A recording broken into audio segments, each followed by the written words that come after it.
Thank you for the cross, Lord. Thank you for the price you paid, bearing all my sin and shame. In love you came and gave amazing grace. For this love, Lord.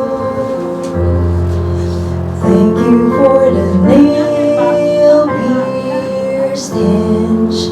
Wash me in your cleansing flow. Now all I know, your forgiveness and embrace. This the Lamb seated on the throne. Crown you now with many crowns. You reign victorious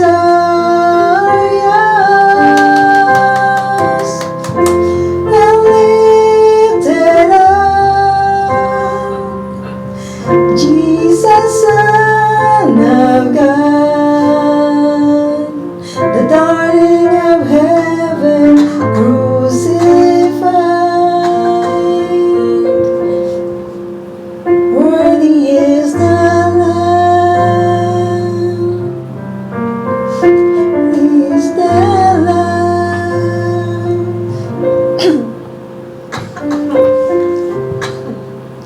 Thank you for the cross, Lord. Thank you for the price you paid, bearing all my sin and shame. In love you came and gave amazing grace. Thank you for this love, Lord. Thank you for the nail-pierced hands. Wash me in your cleansing flow. Now all I know, your forgiveness and embrace.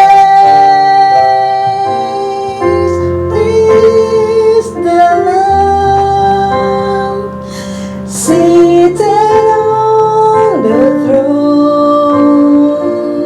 Crown you now with many crowns. You reign victorious. Oh, high and lifted up.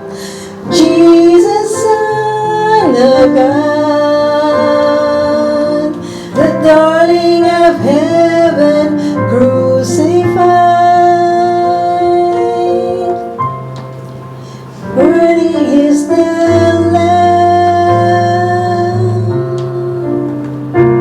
is the Lamb. Worthy is the Lamb, worthy is the Lamb. Praise God, natapos na. Okay. May sasabihin lang ako, one more hanggang sa makarating si Sister May Grace dito.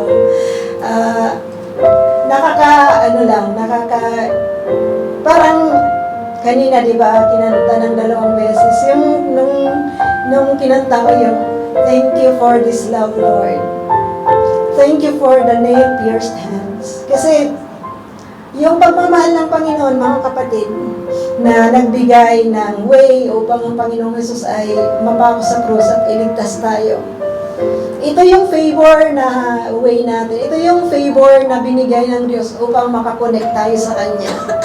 That with confidence, tayo po ay makakalapit sa ating Diyos na hindi lang tayo namamalimos ng Kanyang pagmamahal, but He gave us yung pagmamahal na talagang abundant. Hindi yun limos, kundi abundant love. At naalala ko lang bigla din nung nagkasakit ako.